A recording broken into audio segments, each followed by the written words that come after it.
8 अगस्त 2016 वो दिन जब मैंने अपने electrical and electronics department of engineering से अपने प्राइवेट इंजीनियरिंग कॉलेज की जर्नी स्टार्ट की, क्योंकि अब मैं थक चुका था और मैं हार मान चुका था कि शायद मेरे से अब आईआईटी और एनआईटी जैसे कॉलेज नहीं मिलने वाले हैं, क्योंकि मेरा आईआईटी जेईई क्लियर नहीं हो रहा था। तो मैंने डिसाइड किया और सच को एक्सेप्ट किया कि शायद मुझे अब प्राइवेट इंजीनियरिंग कॉलेज में एडमिशन करवाना चाहिए, और इसी के साथ मैं उड़ीसा के प्राइवेट इंजीनियरिंग कॉलेज में एडमिशन करवाता हूँ। फर्स्ट ईयर में मैंने कई सारे इवेंट्स और एक्टिविटीज में पार्ट किया, और सेकेंड ईयर में आकर मैं एस्ट्रोनॉमी क्लब का पार्ट बनता हूँ। मैंने एस्ट्रोनॉमी क्लब में कुछ ऐसी चीजें सीखी जो मेरे लाइफ के लेसन का आज भी एक पार्ट है। अब मैं तुम्हें इतने डिटेल में अपने इंजीनियरिंग की कहानियां नहीं सुनाऊंगा, क्योंकि मैंने अपने इन सभी कहानियों को स्टोरी ऑफ माई इंजीनियरिंग नाम के सीरीज में कवर किया है। तो जाओ उसे देखो, उसके और भी पार्ट्स आने वाले हैं और उसको वेट करो। तो फाइनली 4 साल बीत जाते हैं और हम फाइनल ईयर में आते हैं। फाइनल ईयर में आके हमारी प्लेसमेंट होती है, और इस वीडियो में हम जानने वाले हैं कि प्लेसमेंट के बाद मेरी लाइफ कैसे बदली। आज कॉलेज को खत्म हुए 2 साल बीत चुके हैं, पर आज बहुत लोग मेरे से पूछते हैं कि was my decision of taking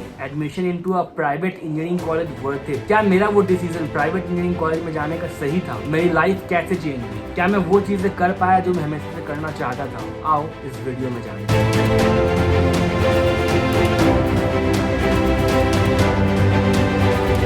मैं ये तो बिल्कुल भी नहीं बोलूंगा कि सब कुछ बहुत आसान था और सब कुछ बहुत स्मूथली हो गया, बिकॉज एक कंपनी आई, 2 आई, 3 आई, 4 आई, एटलीस्ट 6-7 रिजेक्शन मिलने के बाद एक कंपनी में प्लेसमेंट हुआ था।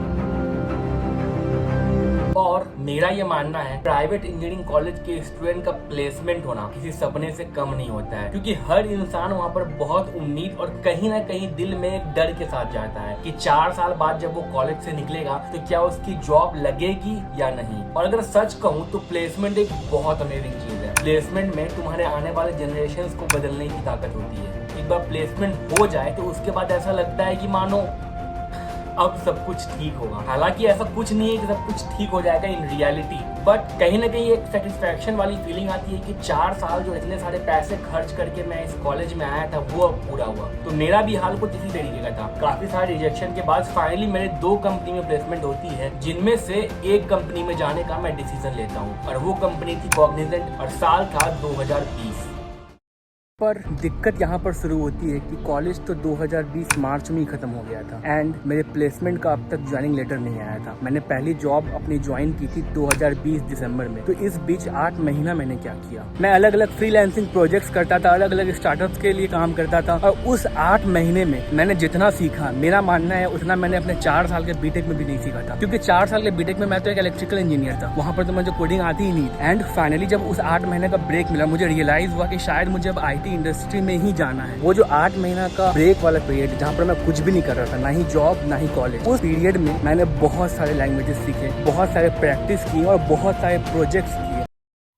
यार तो देखो, बात ये है, पहले साल को जब मेरी प्लेसमेंट पहली कंपनी मैंने ज्वाइन किया था यानी कि कॉग्निजेंट, तो प्राइवेट इंजीनियरिंग कॉलेजेस वालों के साथ एक सीन होता है कि उनकी सैलरी स्टार्टिंग में एज अ फ्रेशर बहुत कम थी, और सिमिलरली मेरी भी बहुत कम थी। लेकिन मेरे साथ एक फायदा था कि मेरी जो कंपनी थी उस टाइम पे कोविड का टाइम चल रहा था और 100% वर्क फ्रॉम होम का माहौल चल रहा था। तो इसलिए हालांकि मेरी सैलरी फर्स्ट ईयर में बहुत कम थी, पर क्योंकि मैं वर्क फ्रॉम होम में था तो मेरे सारे पैसे बच जाते थे। लेकिन I was from that lucky batch कि जिसने अपने स्टार्टिंग का 1 साल करियर का, जो कि सबसे डिफिकल्ट होता है फॉर एन आईटी इंजीनियर, वो तो मैंने घर पे बैठे बैठे निकाल लिया। और 1 साल के बाद फाइनली जब मैं दूसरे कंपनी में स्विच करता हूँ जहाँ पे मेरी पैकेज बहुत ठीक ठाक होती है, तो मैं मूव करता हूँ इस सोसाइटी में।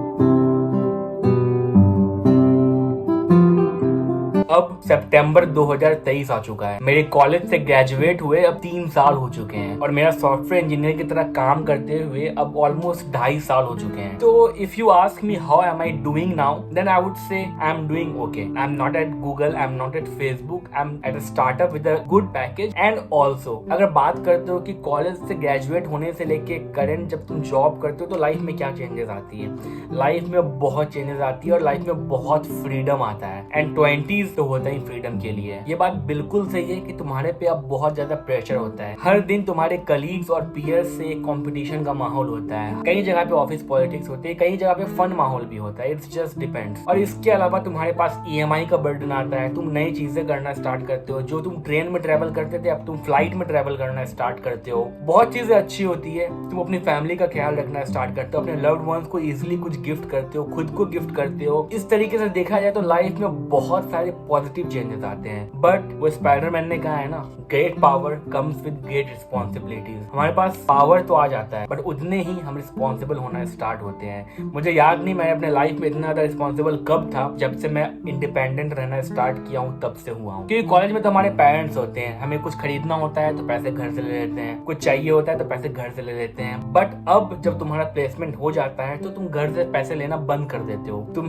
कुछ खरीदने के पहले तुम अपने अकाउंट बैलेंस चेक करते हो। तुम्हारे पास EMI होता है, बहुत लोगों का एजुकेशन लोन होता है। सो yeah, the power comes with responsibilities. But I just want to tell you all who all are studying in private engineering colleges that don't worry. चीजें बहुत खराब नहीं होगी, चीजें बहुत अच्छी हो सकती है अगर तुम बहुत अच्छा मेहनत करते हो तो। बट चीजें बहुत खराब नहीं होगी for sure. You will be doing amazing no matter तुम किसी भी ब्रांच से हो। अगर तुम CSIT से तो बहुत अच्छी बात है। So thanks for watching. मिलते हैं नए वीडियोज में। मेरे वीडियोज को चेकआउट करो, मेरे बारे में जानो एंड मुझे इंस्टाग्राम पे जरूर फॉलो करो। मिलते हैं नेक्स्ट वीडियो में। Thanks. O hamdam soniyo re, o janiya soniyo re,